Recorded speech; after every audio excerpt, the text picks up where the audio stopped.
So a couple weekends ago, we went to a small family reunion on my husband's side of the family. And while we were there, I could see out the window that there was this beautiful apple tree that I could see, and it had these bright red apples all over it. And we walked out there to look at this apple tree, and it was just full of beautiful apples all over it. So later on that evening, they actually let a bunch of us take some of these apples home, and I thought that was really nice of them to do that. Well, later on, whenever I did my sweet potato harvest, I actually weighed out how many apples we actually got from them, and it ended up being 37 pounds, which was amazing. That's quite a bit of apples. And what I wanted to do was I wanted to can up some apple pie filling this year.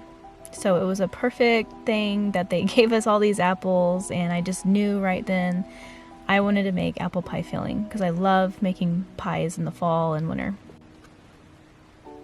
So the problem that I was running into was I couldn't find any clear gel anywhere. I went to a few stores and couldn't find any, and I just wasn't about to drive to another town trying to find this clear gel.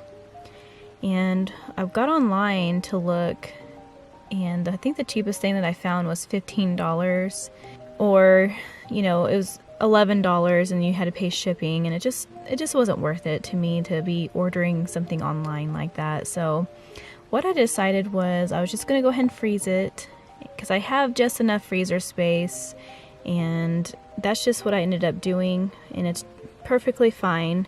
Hopefully next year I can find some clear gel and can up some apple pie filling from our own tree next year. So I started out by just peeling all of the apples and coring them with my apple peeler. Now I love how my apple peeler peels all these apples and how thin they are, because I just think they're perfect for my pies and the texture and everything. So as soon as I peeled them, I put them straight into a lemon water, just so they don't turn brown. And I keep them in that lemon water until I have the amount that I need. Then after I get just about everything that I need, I end up weighing all of them, making sure that I am roughly around what the recipe calls for. And then I end up mixing up the filling part separately. So I got out my big 20-quart stock pot, and I knew I was going to have to make a double batch. That's why I got this really big pot out. So I took 6 pounds of apples, 2 cups of sugar, 1/4 of a cup of flour, 1.5 teaspoons of cinnamon, 1/4 of a teaspoon of nutmeg, and 2 tablespoons of lemon juice. Now I didn't do too much of lemon juice because they're already sitting in lemon juice water. So I let them sit in the pot for 30 minutes after I mixed everything together. So again, I doubled my recipe because I had so many apples that I wanted to make as much filling as possible.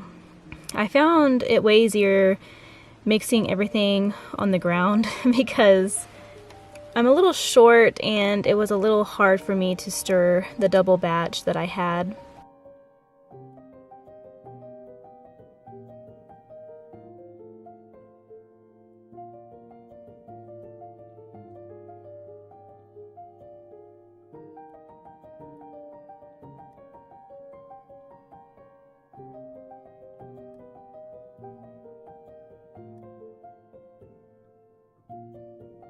So after 30 minutes of the last batch that I mixed in, I cooked them over medium heat.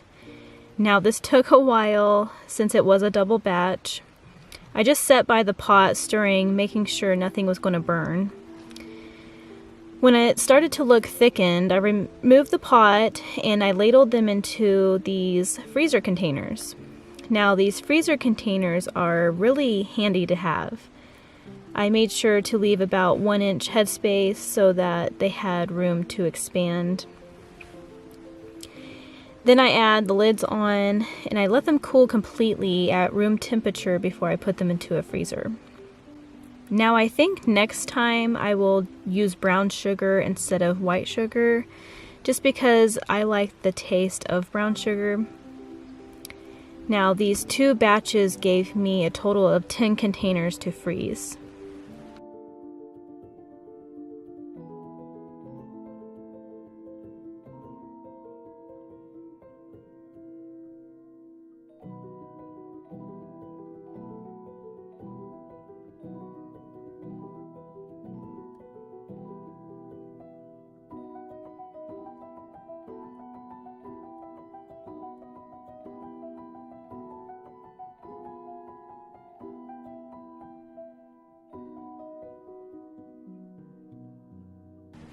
So after making the filling, I ended up saving all the apple scraps to make apple cider vinegar.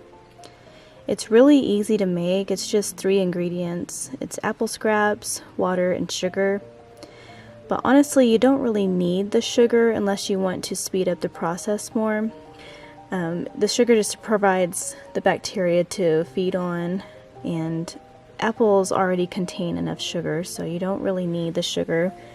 But I ended up using 4 tablespoons of cane sugar with 1 cup of warm water, and I mixed it in really well to dissolve the sugar. Then I added in the apple scraps about 3/4 full, and then I filled the rest with non-chlorinated water in this half-gallon jars. So I ended up adding way too many apple scraps in the half-gallon jars. So I removed some the next day and added them into a smaller jar. But here, after the jars were filled, you can either add something like weights to weigh down the apples into the water. But I just ended up stirring mine every day just because I didn't want mold forming on the surface where the apples were out of the water. Then I covered them with a coffee filter and rubber band, just to keep out anything from getting into the jar, like fruit flies. And you want to make sure that the jar can breathe so the gases won't build up inside of the jar. I just kept the jars on my counter just because it's only for 2 to 3 weeks for the first ferment. So after 2 to 3 weeks and stirring them every day, I will strain them and then I'll discard the apple scraps.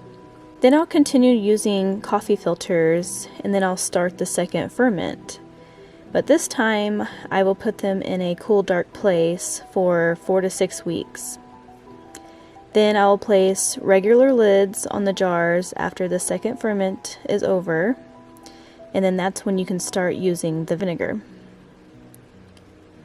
And if it looks cloudy with stuff in it, that just means it has a good strain of bacteria and yeast, and that is called the mother.